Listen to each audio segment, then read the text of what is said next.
I think there's blame on both sides. You look at both sides. I think there's blame on both sides.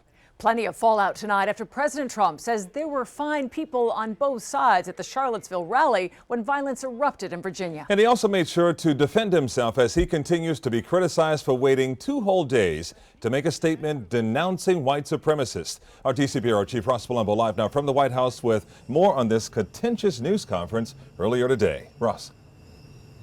Well, Lori and Calvin, it was beyond contentious. The president seemed to be outraged to once again be talking about Charlottesville. Again, he blamed both sides, once again equating white supremacists with the very protesters who were hurt or killed. Excuse me. Take it nice and easy. The president at Trump Tower. That was a horrible day. Rough and real and revealing his truth on Charlottesville. You had a group on one side that was bad. 3 days. And you had a group on the other side that was also very violent. 2 different positions. And nobody wants to say that. And one accusation after another. What about the alt-left that came charging at the, as you say, the alt-right?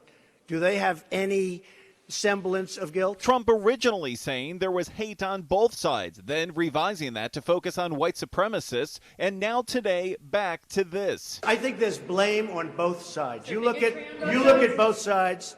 I think there's blame on both sides. But Trump going even further, not only equating white supremacists with counter-protesters, but questioning the removal of Confederate statues. But you also had people that were very fine people on both sides. You had people in that group, excuse me, I saw the same pictures as you did.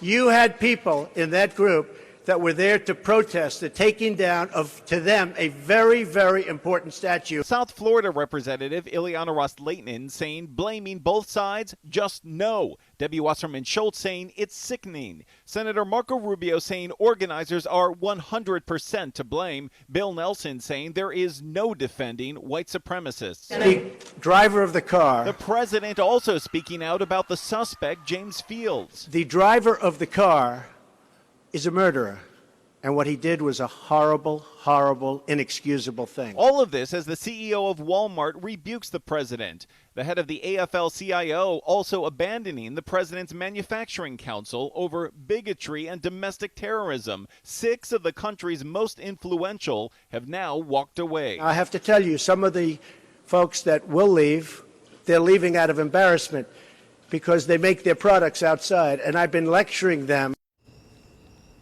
Well, the president receiving criticism from both sides of the aisle tonight, but some people are supporting him, like David Duke, who tweeted out shortly after that press conference, Laura and Calvin, that the president had the courage to tell the truth.